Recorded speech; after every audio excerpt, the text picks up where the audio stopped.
naman akalain. Narito tayo ngayon upang matunghayan ang latest updates sa Ruel and Rachel Love Team. Sa pagpapatuloy ng ating istorya ay ini-interview na nga ni Kalinga Prab si Miss Rachel and Kuya Ruel. At sa pagpapatuloy ay tinanong naman ni Kalinga Prab si Miss Rachel kung ano ang talagang nagustuhan niya kay Kuya Ruel. Sabi niya naman ay si Kuya Ruel daw ay mabait naman at talagang mapagmalasakit, maalalahanin at caring. Ngunit ang pinakatumatak daw sa kanya ay ang consistency ni Kuya Ruel. Oh, my angel, angel, baby, angel. Mr. Cupido, ako na may tulungan mo. Ikaw nga ba si Mr. Right? Ikaw nga ba love of my life? Bakit di na lang tutuhanin ang lahat? Sabi pa ni Miss Rachel ay yun daw talaga ang pinaka nagustuhan niya kay Kuya Ruel sapagkat napaka-consistent daw nito sa kanya. Ang mga pinapakita niya, ang effort niya at ang paghihintay sa kanya. Pagtapos naman ito ay in-interview din ni Kalinga Prab ang dalawa kung may pagkakataon na ba na nag-away daw sila. Sabi naman nila ay wala pa ang pagkakataon na yun, ngunit minsan ay nagtampuhan na din ang mga ito. Tinanong din ni Kalinga Prab kung may times na daw ba na nagselos na si Kuya Ruel sa isang kaibigan o kaano-ano man ni Miss Rachel. Sabi naman ni Kuya Ruel ay oo, lalong-lalo na daw doon sa dating manliligaw ni Miss Rachel. Grabe at nagulat ang lahat. Oh, my angel, angel, baby, angel. Mr. Cupido, ako na may tulungan mo. Ikaw nga ba si Mr. Right? Ikaw nga ba love of my life?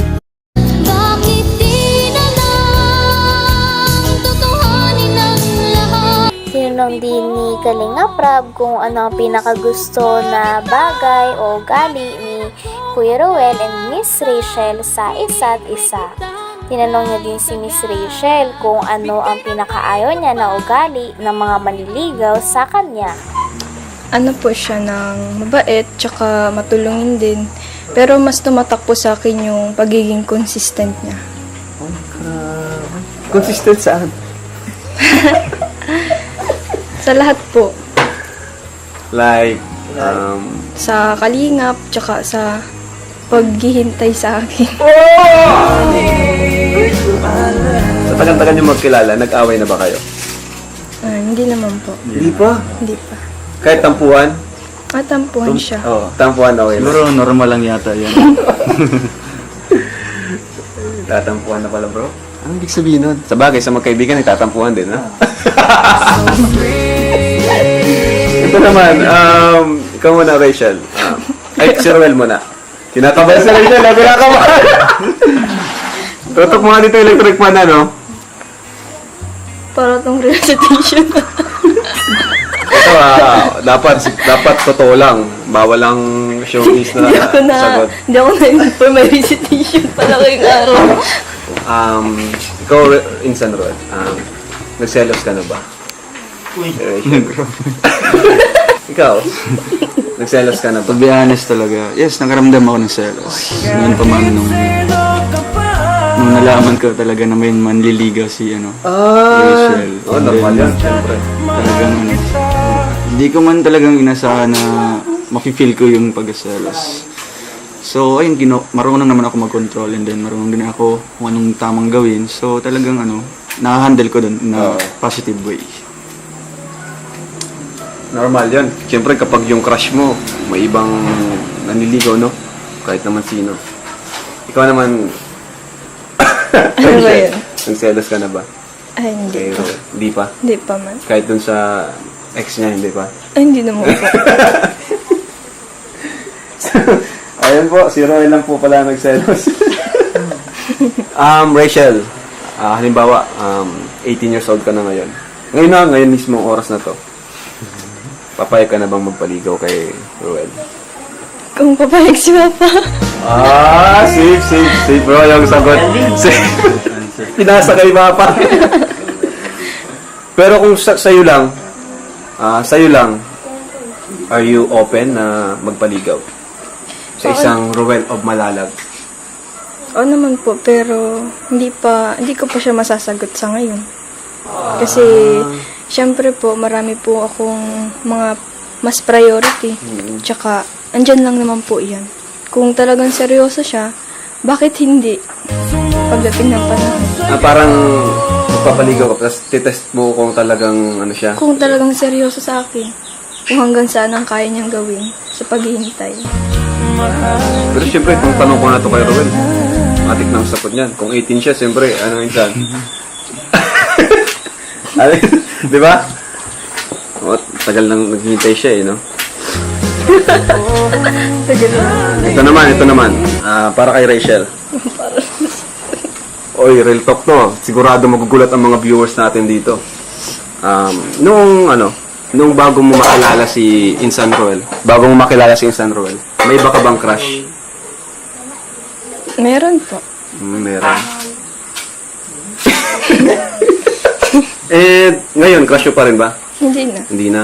And ano yung bagay na kumbaga, paano natalo ni Roel yun? Natanggal? Paano Sa natanggal? pagiging consistent po. Normal yan sa matubang, consistent, saka makulit. Makulit ba?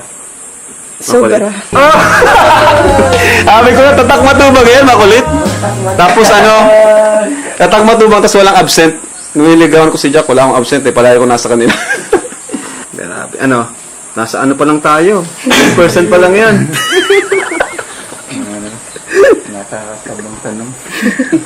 Insan Roel, yung pinaka ayaw mong sa isang babae? Ugali? Anong pinaka ayaw mo sa isang babae? Siyempre yung halimbawa yung pakitang tao lang. Pakitang tao? Pakitang tao lang. Yung akala mo na Hindi totoo, parang gano'n. okay lang kayo. Basta yun na yun. Mga na yun. Ikaw naman, Rachel, ano naman yung ayaw mo sa isang lalaki na manliligaw sa'yo? Tapos, Sa una lang magaling. Uy, sa una lang magaling. Parang si Arjun.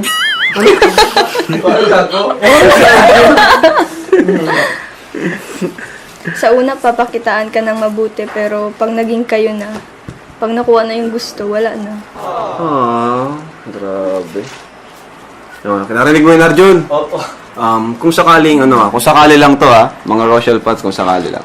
Kung sakaling maging kayo na nga, magkatuluyan kayo, ikasal kayo, saan nyo mas gustong mag-settle? Sa Malalag ba o sa Daet? Ikaw man Rachel. Mahirap na tanong yan. Kung sakali lang naman. Sakali na. Mas gusto ko po dito. Kasi ayoko pong, syempre si Papa. Grabe naman. Talagang inuuna yung parent niya, no? Napaka-bait talaga ni Rachel. Ikaw naman, Insan Roel.